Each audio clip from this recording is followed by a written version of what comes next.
everybody to Torah Talk with Chanah. As you may have guessed, I'm Chanah. Doing a quick sound check. Can everybody hear and see me okay? Do I need to change light, volume, anything else? Or are we good?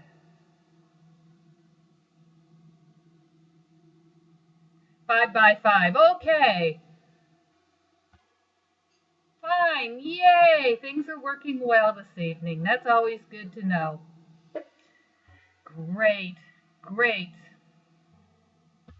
Okay, well, tonight we got Chayei Sarah, which is about the life of Sarah.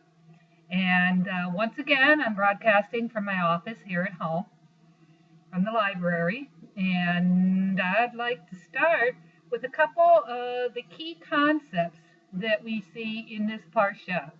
We see the religious obligation to bury our dead, because this is where Abraham goes to purchase the cave of Melpachah to bury his beloved wife Sarah.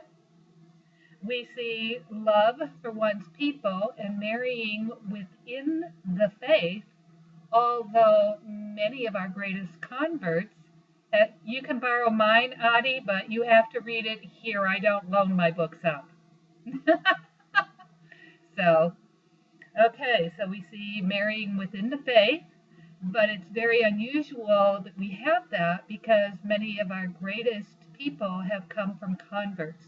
We have Ruth in the Davidic line and so on.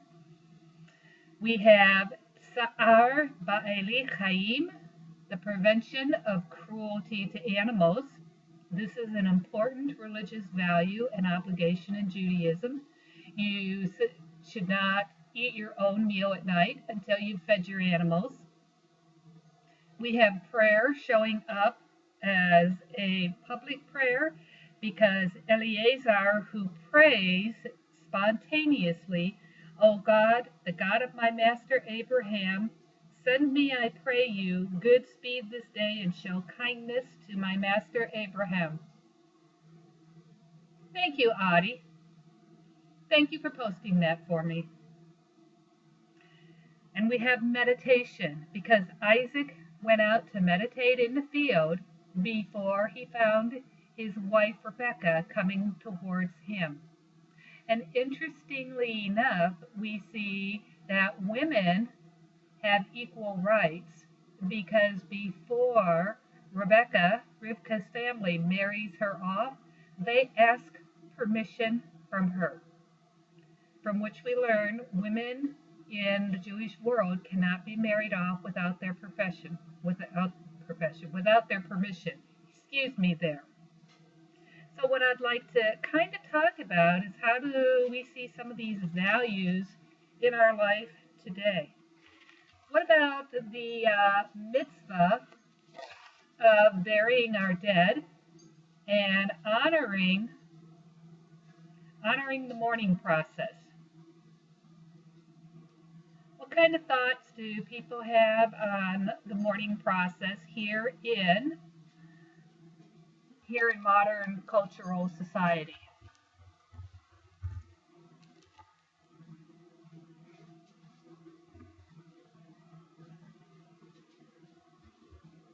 Is mourning something that we do in the modern world?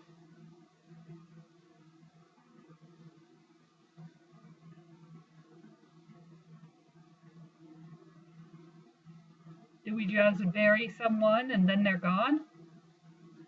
Move on, forget about them?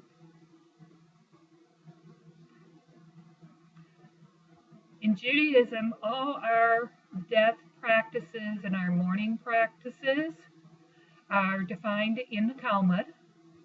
That's where the rabbis debated what does it mean to grieve somebody. And that's where we get the process of sitting Shiva, covering mirrors so you can't see yourself, not cutting your hair during that period, moving out into the world after 7 days for your shloshim, your 30-day period, mourning parents for a year. But what do we see happening with Sarah and Abraham mourning her? How do we know that he has mourned her?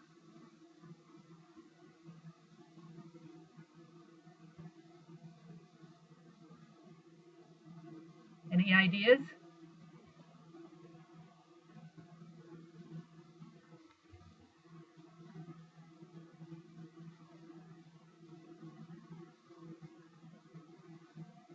Right? Sarah says he bought land to bury her. That's correct. He bought the cave of Melchizedek. The the Canaanites and the Hittites offered just to give the cave to Abraham, but he didn't do that. The whole transaction was handled with great compassion for both the people he was purchasing the cave from and for Abraham. None of us will withhold our burying space from you. And if it's your wish, let him sell it to me at the full price. And they're like, I give you the cave. And Abraham bows low and speaks to Ephron. Let me pay the price of the land. Let me speak. Let me accept it, that I will bury my dead. And the piece of land is worth 400 shekels of silver, says Ephron. What is that between you and me? You know, it's only 400 shekels. Not a problem. Don't worry about it. And Abraham accepted these terms, and he paid to Ephron the 400 shekels of silver, which is the going merchant rate at that day. So the cave then passed to Abraham's ownership, and he was able to bury his wife there. Now I'm looking for the one word because we have a single word that I wanted to point out to you that has one letter that is a different size than all the rest of them. So let me see if I can find it really quick. I had it here just a bit ago, and I wanted to share that with you because it talks about Abraham crying. And how do we know that he cried? Okay. Not that text.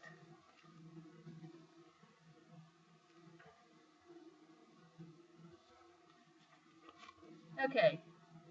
The word that describes Abraham's crying, veliv kota, has a small chaf in it. Let me see if I can find it. Because when you look at a Torah scroll, all the letters are going to be exactly the same size.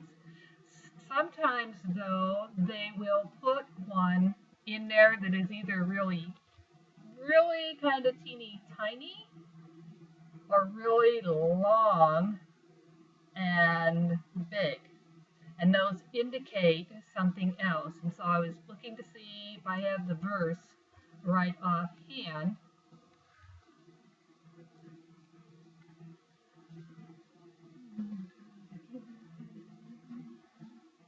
Okay, it's in the second verse where it says, Sarah died in Kirith Arba, now Hebron, in the land of Canaan, and Abraham proceeded to mourn for Sarah and to bewail her. And in the text, the Vav, the Lamed, the Vet are all regular sized letters, and then there is a small Chaf, and then a Tav and a Hey that are like the larger letters. Now, I don't know if I can type that in like that, so I will stick it in the sort of the center. Let's see what I can get here. Okay, okay, that wasn't the right one. Let's try that.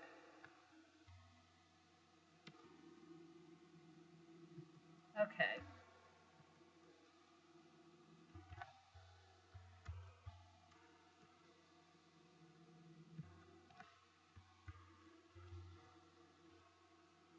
Okay, here we go. So now we have Vav, Lamed, Vet. We'll make a space to distinguish this one letter, and then we'll make another space.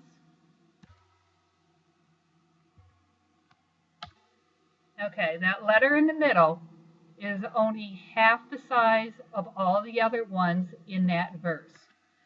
And the commentators teach us that that letter was small because Abraham only cried a little bit because Sarah had died at the good ripe age of 127. Does that make sense to people that even though she'd lived to 127, he'd only cry a little teeny tiny bit for his dead wife? What do you think about that?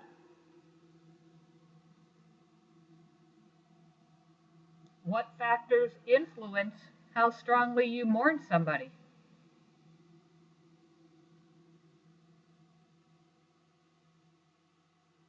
If somebody you know has passed away, what, love, there's one, okay. What factors make that influence? How do you know how long to mourn someone? What kind of life they live, says Sarah. Michael says whether they've gotten to live a long life. So do you think you would mourn less if they lived a long life, Michael, than if they lived a short life? Would you cry more for an infant than, say, Abraham cried for his wife?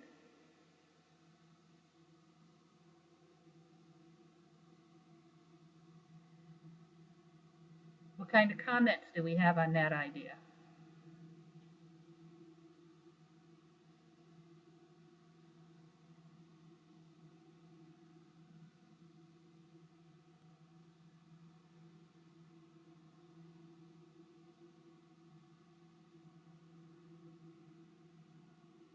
I took a course on death and dying, a 2-year course, and one of the most interesting things that I learned is that most people will mourn a person for the length of time that they've known the person.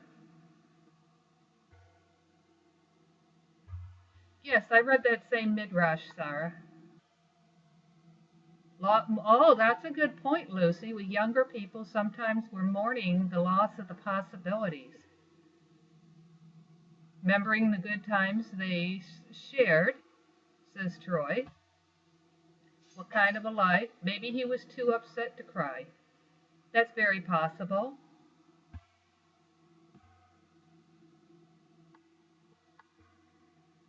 You mourn when you feel that the life was premature. I think you mean that the death was premature. The life was a good life, but death was premature for that person. Some midrashim, Sarah, also tell us that the reason Sarah died at this juncture of the text is because she learned that what Abraham had went to do, that he had gone to sacrifice this son that they had waited so long to have, and who was such a treasure to them, that instead of questioning God here, like Abraham did in the Sodom and Gomorrah story, tonight, and all he did with Isaac was just take him up on the mountain and basically go, okay, what you say I'll do. And the shock of it is what killed Sarah. Of course, that's in the midrashim, that is not written in the text.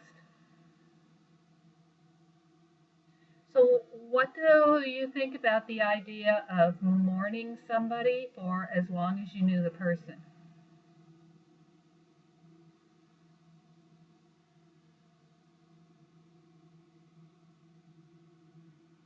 Any comments on that?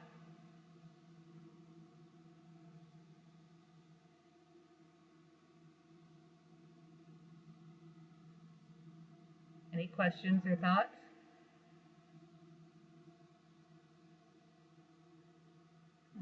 Yes, Eric, it could be seen as extreme, but you can mourn somebody on various levels. And mourning practices have changed over the years. It used to be that people would tear the hair out of their head. They would take a knife and they would cut their faces. They would cut their hands. And the Torah is very clear that we are not to mourn anybody by cutting our hair or our faces or our skin anywhere. In fact, in an Orthodox funeral, you will see some families that have pieces of like black ribbon, and they will tear, and families will tear the ribbon. Yes, the halacha does allow us to cut our garment, but some people wish to not damage the garment, so they wear the black ribbons and they tear those. And Eric, you're correct. It depends on the level of mourning. Your most intense mourning is going to be that first week after you bury somebody, because it's fresh and it's intense. But as time goes by, you mourn the person in a different way. You remember them, you say Kaddish for them on their yard site, you think about them when you have Yisker services, you name children for the person who's gone, you remember more of the good memories than the bad memories, and sometimes you will continue to feel sad and to mourn the person on some level, especially at holidays and birthdays, anniversaries, important moments that you would have shared with that person. Studies also teach that the most difficult time for the survivors, it depends on the level, Eric. Remembering could be seen as part of the mourning process, because when you remember them, it would depend on what emotions are attached to that remembering. You could be remembering them with sadness. You could, and have a tear or two. You could be walking around the corner in your house and have a sudden flashback and a memory that would bring you to tears and bring it back up. So it just kind of depends what emotion is attached to the remembering. The most difficult time for survivors of our dead is the 3-month period, because in today's modern society, by 3 months, all the important people have been notified. Mail stopped coming, phone calls have stopped coming, people have stopped sending cards, flowers, meals, and it's kind of like the person was never even alive to begin with. And so that is a very, very difficult time, and a time when we can reach out to those that we know that have lost somebody and be there with them. Troy has a good comment. One reason that Abraham may have cried little would be that he knew that Sarah was now with Hashem. That is a possibility. The text doesn't really tell us why. All we have are the voices of the commentators putting out their ideas and their thoughts. So as commentators yourself on this piece of text, your thoughts are also important, which is why I ask for you to share your thoughts.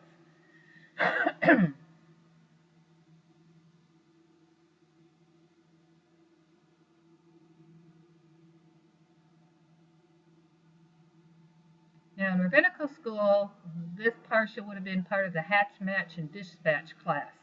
The hatching being the babies, the matching being the engagements and weddings, and the dispatching being the deaths and the burials. And so Sarah is at the dispatch end of that class. If we don't have any more comments, I'd like to move over to the matching part of this class.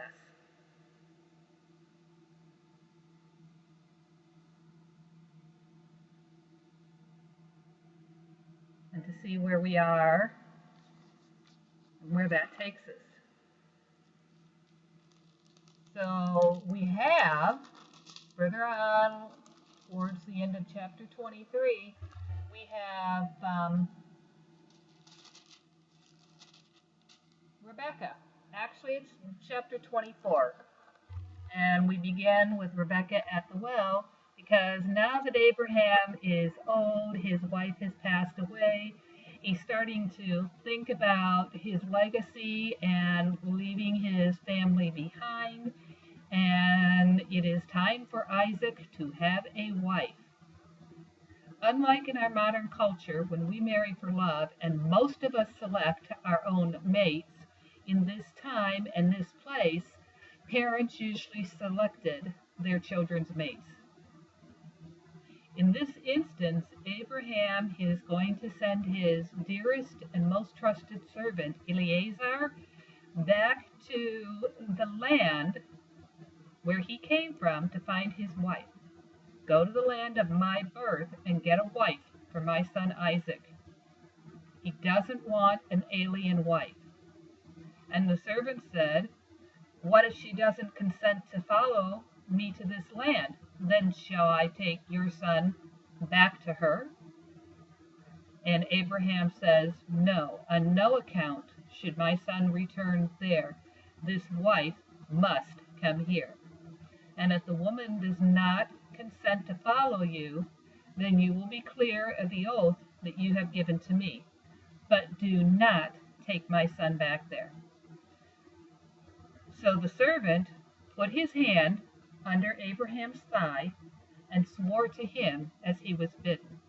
And that by putting your hand under someone's thigh was the way that you swore an oath in the ancient world. So now, euphemism, okay. And so now Eliezer is headed back to the land, back to the land of Ur, where Abraham came from, to find a wife.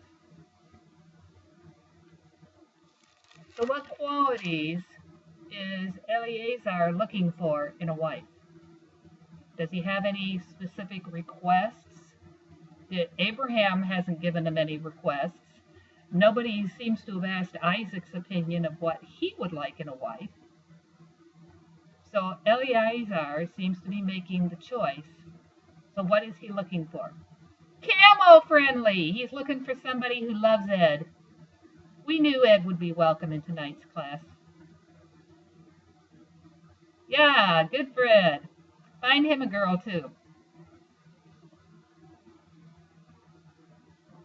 And we might find him one because it says the servant took 10 of Abraham's camels and sent out. So maybe Ed's getting a wife too at the same time.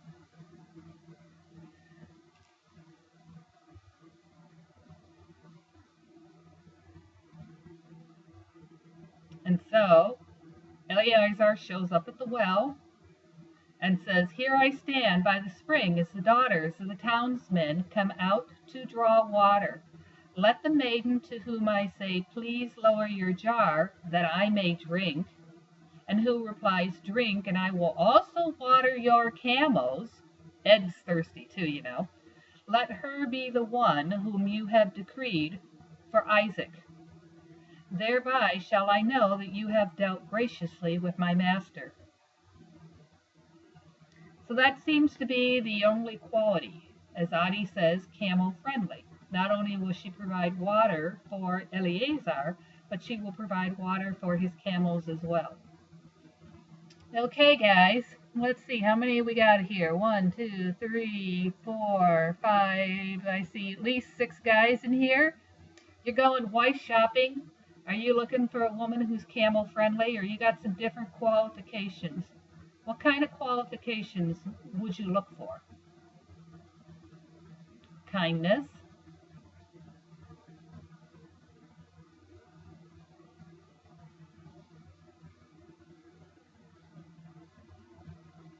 What else would you guys be looking for in a wife?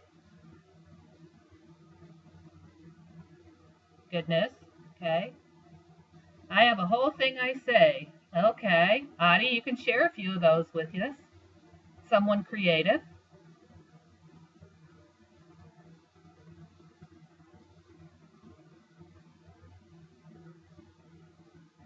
What else? You want to share just 1 or 2 of the things on your list, Adi, with us?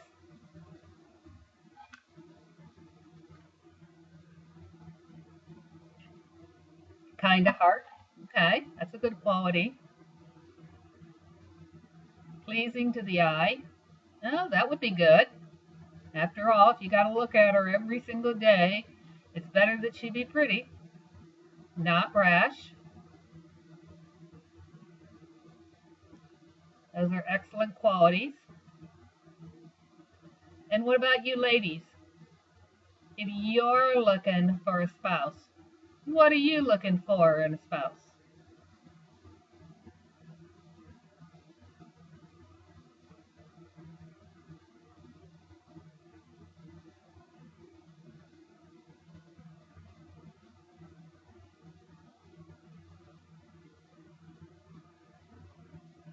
Ah, we have our first reference to religion. Sarah is looking for somebody who's Jewish.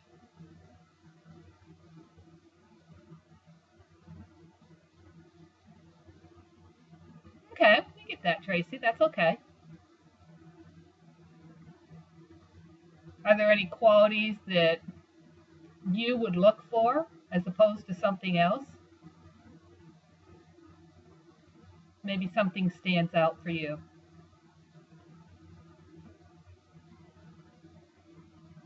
Someone who supports me in my ambitions. No, the Jewish thing is not a given.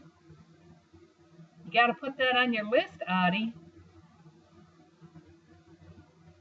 If you want the Holy One to give you the right woman, you better put that down. Yo, it's in your mind. Trustworthy. There's an excellent quality. Want somebody you can trust with the family finances. Sarah's happy with her whippet. I'll bet your whippet has some awesome qualities. Friendly and cheerful. Loving and kind. And always happy to see you. Eric's looking for somebody who has money. And you know, of course, Eric, money doesn't buy happiness. But it is a definitely good quality to have. Yeah, that's true, you can. Latkes are a good thing. You can buy all the potatoes to make them. But it buys then kind of misery you like best. Uh-huh, okay. That's a good point. So what do we know about Rebecca, the wife that we find? Buys he-goats for the dowry. Okay, you better buy him up. Don't forget a girl for Ed the camel. He'll need someone too. So we see Rebecca show up, and and Eleazar runs up to her and says, "Let me have a little sip of water from your jar." And she says, "Drink, my lord." And she quickly lowers her jar upon her hand to allow him to drink. And when she let him drink his fill, he said, "I'm also going to draw water for your camels until they finish drinking." Quickly emptying her jar into the trough, she ran back to the well to draw, and she drew water for all his camels. Anybody have any idea how much water a camel drinks? Was this a quick process, or was Rebecca there for a while pouring water into the trough? Yeah, they got to fill up those humps in the desert. They drink gallons upon gallons upon gallons. I knew that fact at one point, but I don't remember it anymore.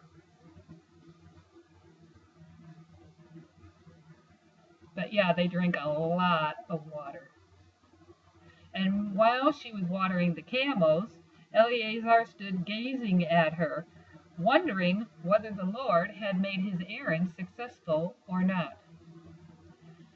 Just like people go to bars today to meet other people, Audie, at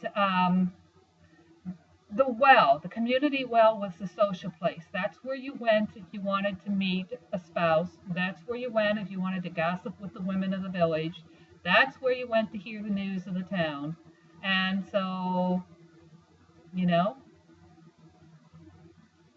yeah, she was patient to have to wait for that whole time. And some dude just showed up and she just offered to pour water for his camel.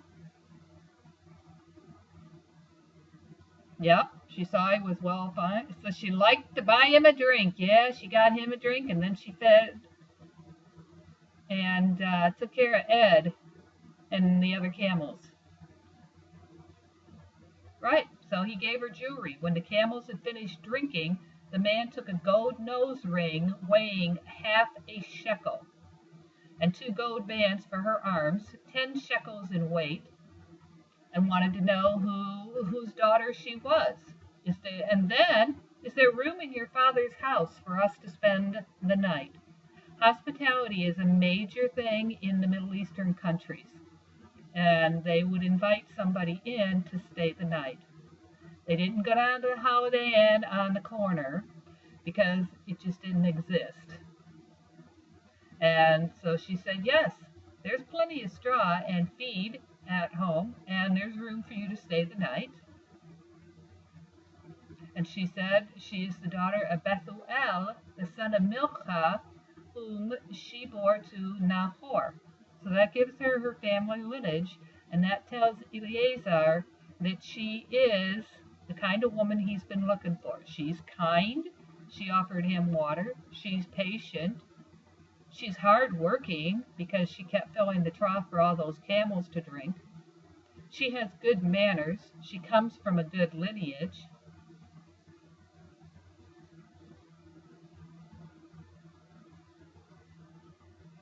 And so she's a good choice.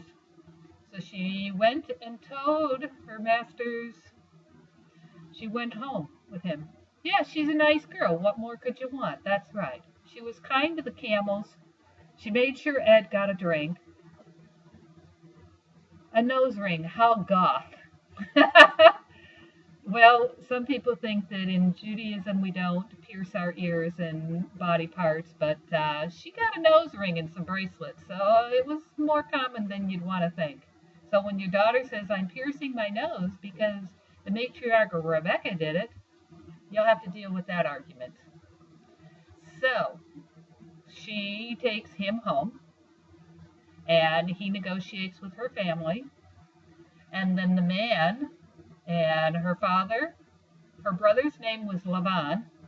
We know Laban from the Jacob story, the trickster guy who's going to trick his nephew Jacob, who will be Rebecca's future son, one of the twins.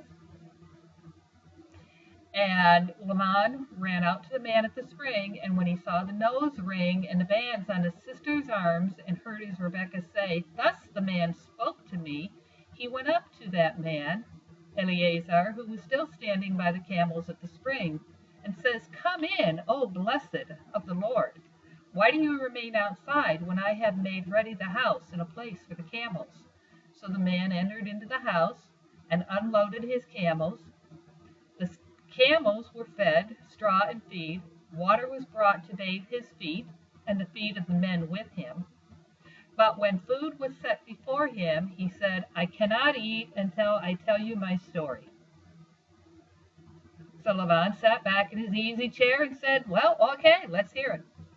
So Eleazar goes into a spiel about how he's Abraham's servant and how Abraham has been blessed to become rich with sheep and cattle, silver, gold, male and female slaves, camels, asses.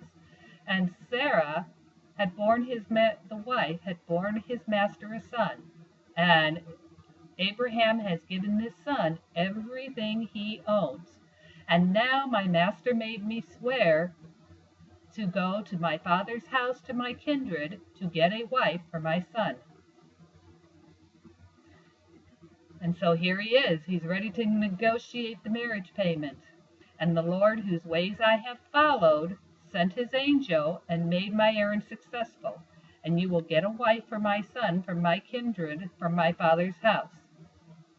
And I came to the spring, and I prayed, and the young woman came out to draw the water, and she watered the camels, and let her be the wife that my Lord has decreed for my master's son Isaac's. And I had scarcely finished praying in my heart, and Rebekah came out. and she gave me water, and she watered my camels, and so here I am, and now I would like to make the marriage arrangements. At this point, the brother agrees that this would be a good marriage for his sister. And when Abraham's servant heard the words, he bowed low to the ground, because Laban says, here's Rebekah, take her, go, let her be a wife to your master's son. Just take her, go, goodbye. How do you feel? How would you feel, ladies? Honey. Okay, ladies, here you are. You got this jewelry. You brought this nice guy home to meet your brother, and he says, okay, take her and go, without any other requirements. What are your thoughts? Anybody want to punch their brother at this point? Women were more like property, Lucy. They did not have control of their own life, and the desert was a harsh place. They were under the protection of husbands and fathers. Yes, she talks to the strange man and accepts gifts. Okay. Good point. I'd want to hear more about Isaac too. But it was a kinsman, you're correct. I'm not sure I would have liked it. Even not being Rivka, I'm not so sure that I would have liked my brother so quick to marry me off to a man he hardly even knows. And just by hearing a report, who's to say Eleazar is telling the truth about his master? After all, Isaac's not with him. He doesn't have a portrait to show him. Well, do we know he's rich, or do we only know what Eleazar is saying about Abraham? Do we have any reason to believe he's telling the truth? He's come from far away. What if he's lying? And he's just looking for a bride to take back. Yeah, adventurous. Maybe she was bored at home living with her brother. We really don't know. They don't tell us. So, Eleazar brought out objects of silver and gold and garments. So he brought all these gifts. Yeah, he has thirsty camels and jewelry. Well, it's getting better, because in verse 53, the servant brought out more objects of silver and gold, and garments, new clothes, and gave them to Rebekah. And he gave presents to her father and to her mother. To her brother and her mother. Then he and the men with him ate and drank, and they spent the night. When they awoke the next morning, he said, give me leave to go to my master. At this point, though, now they're stalling, because he says, let the maiden remain with us for 10 more days, and then you may go. And Eleazar says, do not delay me now that the Lord has made my errand successful. Give me leave that I may take the girl and go to my master. And they said, let's call the girl and ask her for her reply. So in essence, yeah, arranged marriages. They were interested in finding someone who could take care of their daughter. Yeah, but they're only asking for her reply at this point because they're arguing as to whether she should leave now or wait 10 days like her brother. So they called Rebekah and said, will you go with this man? And she said, yes, I will. So they sent off their sister Rebekah and her nurse along with Abraham's servant and his men. If she has a nurse with her, then her brother Laban is not too poor at this point. Finally, a love story? Well, could be. Could be the adventure story, too. She's tired of being home with her brother. She's ready for marriage of her own. She's ready to move out into the world at large. We don't we don't know. The text doesn't tell us. It's kind of ambiguous. It gives us like the main details of the story, and then we are left to fill in the gaps. They call the main text the black fire, and the white spaces between the letters is the white fire. Oh, Sarah's ready. She's ready to get away from the brother who's so quick to pawn her off on somebody else. And they did give Rebecca a blessing. They blessed her and said to her, "O sister, may you grow into thousands of myriads.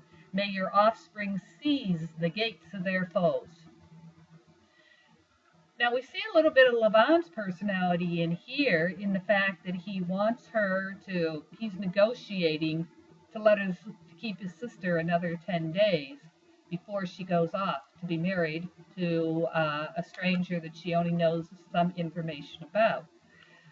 This is part of his inherent characteristics and personality traits, because he does the same stalling technique further down the line when he's dealing with Jacob. Yeah, maybe he wants to get more things, because that's one of the reasons he was doing that with Jacob. Well, wait 7 years and you can marry Rachel. Oops, I switched the brides. Darn, sorry. Oops, we can't marry off the younger one until we marry the older one. You'll have to stick around another 7 years and continue to make me a rich man, sort of thing. So his character hasn't changed much over the years. But once she got the blessing, then she and her maids, first it was nursemaid, now her maids. So we've seen, yeah, weaselly character, you got it, Audie. Every story's got to have a weasel of some type, and Laban is it. So Rebecca, Sarah says, once a jerk. Yeah, ... always a jerk. We hear you. So Rebecca and her maids rose. They mounted the camels, and off they went with Eleazar and the men. Taking Rebecca, they went on their way. And now the story, fast forward, Isaac is just coming back from the vicinity of Bir Lahai-Roi, or he was settled in the region of the Negev. So he's down in the Negev desert. And he was out walking in the field towards evening. This is where we get the tradition of mincha prayer in the afternoon. He was walking towards evening. He looked up and he saw the camels approaching. On her camel, Rebecca raised her eyes and she saw Isaac. And she got off the camel. Now, the word is translated in my text as alighted, which is 64. Let me find that up here. Tisha, the Tisha Rivka et Anaa, V'tara et Yitzhak v'tapol me'al hagamal. So tipol is our word. Let's check our etymological dictionary, because it also says fell off her camel. Where's the dictionary? Okay.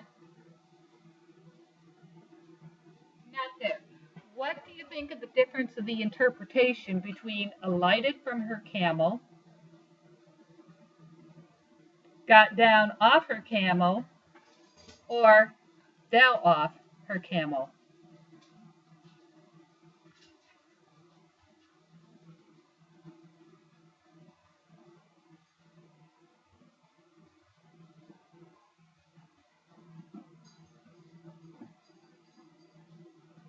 Alighted. A-L-I-G-H-T, to alight, to climb down. Alighted sounds eagle. Yeah, eager. How about fell off? Because the root does share the common meaning with to fall. Could be clumsy. What about excited?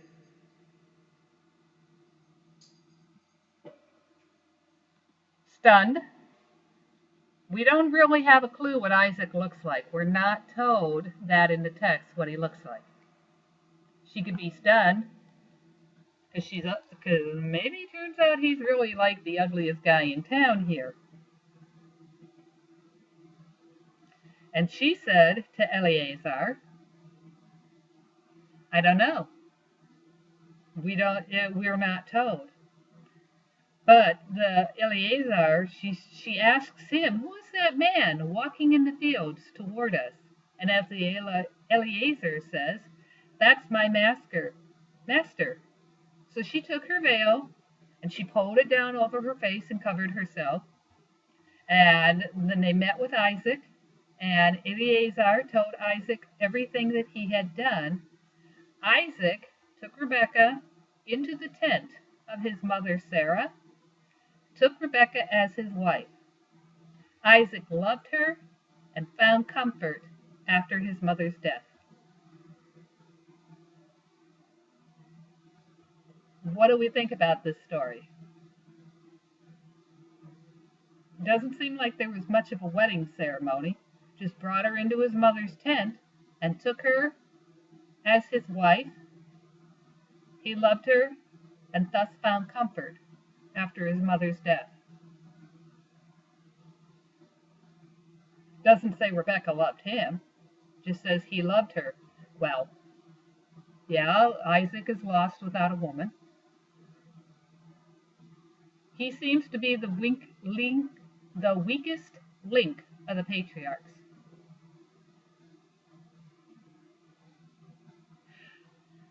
That's a good point that Audie makes, that the guy could have been nasty if he had to send a servant to buy a wife. And then when she saw him and was relieved that he wasn't nearly as bad as she was expecting.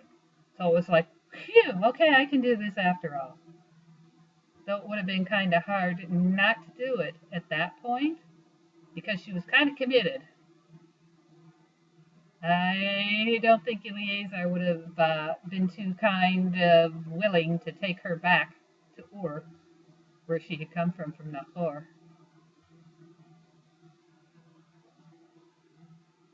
So how do you like this ending on here? Any comments? True love. Isaac is lost without a woman. Short and to the point. So we've seen a couple comments here. And it is. It's a real quick ending. Yes, she could have found comfort with him as well.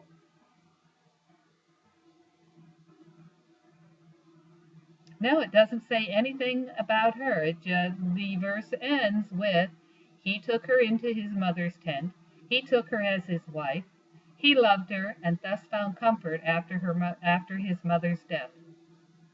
We don't see Rebekah again until she's pregnant with her twins, Jacob and Esau. Yeah, fairly one-sided. That was how they did things at that time and how it's still done in some areas of the Middle East. Yes, arranged marriages. Sometimes real devout Orthodox Jewish families will also have arranged marriages. He honored her, went to his mother's tent, not his own tent. Okay. What else do you find in this tale?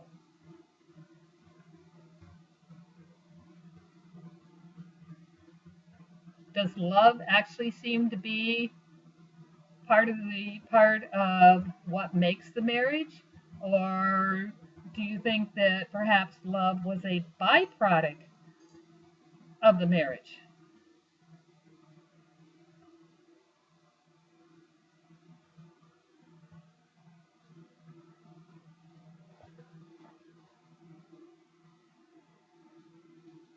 Taking her to his mother's tent, says Lucy, underlines the role he expects her to fill in loving and supporting him.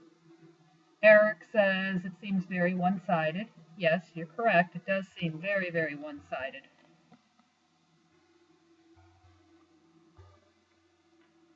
But they stayed married. There was no divorce, and they seemed to be compatible the times that we see them show up together in the text. they seem compatible. That's right. The percentage, Sarah's right. The percentage of arranged marriages that succeed is actually high.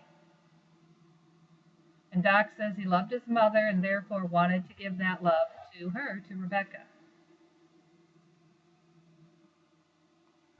There is no time span, Adi. It's a guessing game. The rabbis would tell you that everything happens on the same time. That's correct. Arranged marriages, their cultures tend to be fairly conservative. But how does that play into our ideas of marriage today? She was willing to take him sight unseen. How many of us even cringe at the thought of going out on a blind date with somebody we haven't even seen? Because our best friend sets us up on one and says, "Oh, you'll love him. I got someone I want you to meet." We cringe at that. How would we cringe for an arranged marriage?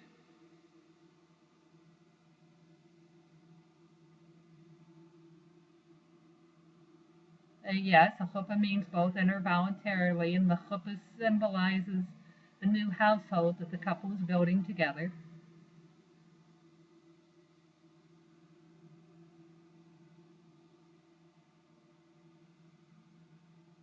Sarah's got a point. It depends on who's doing the arranging. Adi likes the idea of an arranged marriage, but you do meet beforehand nowadays. Some cultures you meet beforehand. Some you don't. How do you figure out if you have the same goal, Adi? If you don't know the person, how do you know whether you share same goals?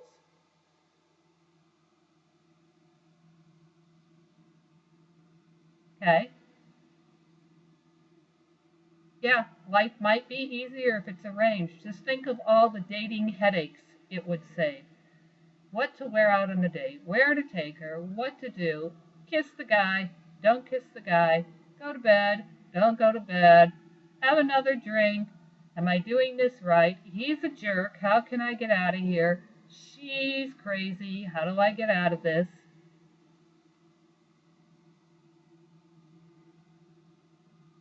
Right, correct, Adi's correct. It's a very upfront, it's almost a business deal, and love is a byproduct of that marriage. You're not in love when you enter into it, but over time, hopefully, you grow to love one another. And Lucy is correct that in this culture, you don't need the same goals because the man makes the decisions. Yeah, Sarah, the culture Lucy's referring to is Isaac and Rebecca's culture. And oh, we missed a comment here. Let me roll back up. Easier,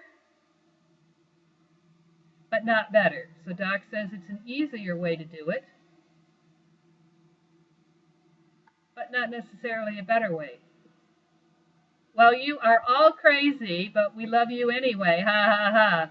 Are you referring to all of us, Adi, that we are all crazy people in this room? If so, I like being a crazy person because I like being here. And I like talking Torah with all of you. I love hearing your insights on the Parsha and seeing what you've got to contribute.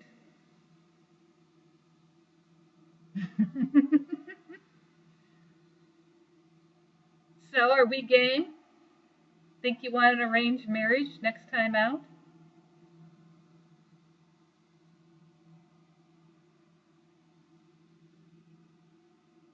Maybe change your list of characteristics of what you're looking for?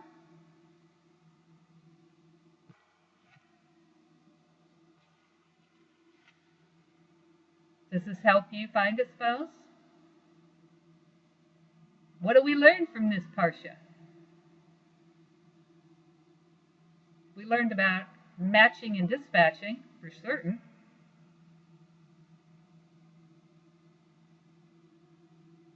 Yeah. And fathers are usually more practical. Oh, I don't know, Sarah. I'm not sure if there is an age limit on arranged marriage.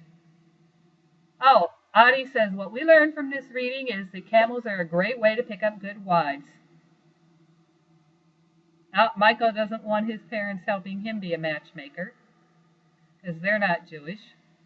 So they wouldn't pick the right one for you. Oh, you'll have to call in Dolly from Hello Dolly. She's the greatest matchmaker. Call in the Yemto.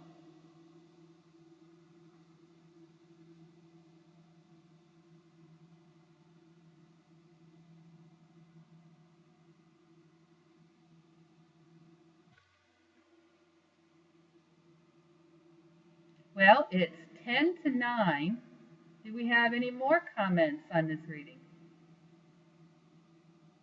It is interesting to note that in this parsha, right after chapter 24 ends with Isaac finding comfort from his mother's death, the first sentence in chapter 25 is, Abraham took another wife, whose name was Keturah, and she bore him 6 more kids. So if he's in his 90s and he's still getting it on there. And he didn't have Viagra to help him out. And he lived for 175 years.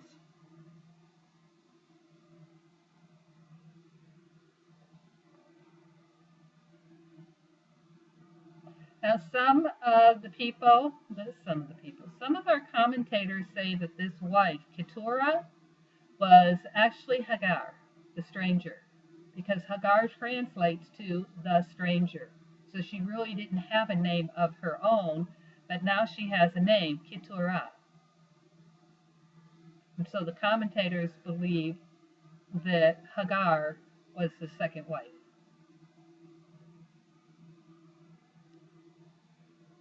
So Abraham married up fairly quickly after his beloved Sarah was gone.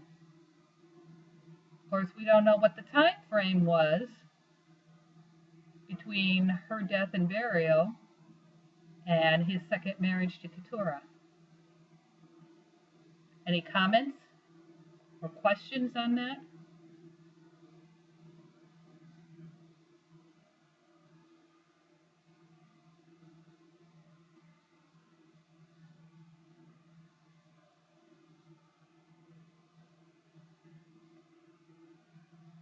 If we're talking about being mourned, right up there in chapter 23 and in chapter 25, the first sentence is he's getting remarried again. Wow. So,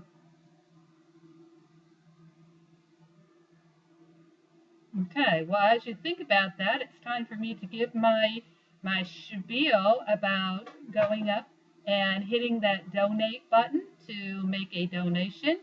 If everybody makes a $5 donation, that goes a long way to improving this and continuing OneShul and our weekly Torah talks, also our Wednesday night Ma'arivs and our Friday night Shabbats with Adi and sometimes Rabbi Patrick. So we'd like you to do a tzedakah and go up there and click donate and donate your half shekel to keep the shul going. You're welcome to stay around and visit for a while, add in other comments. If you have comments, feel free to email me. That's my Facebook page up there. You can click on that and add comments. Okay. Well, Troy, you're the only one left, so I will say Lila Tov to you, because I've got to close out and move on.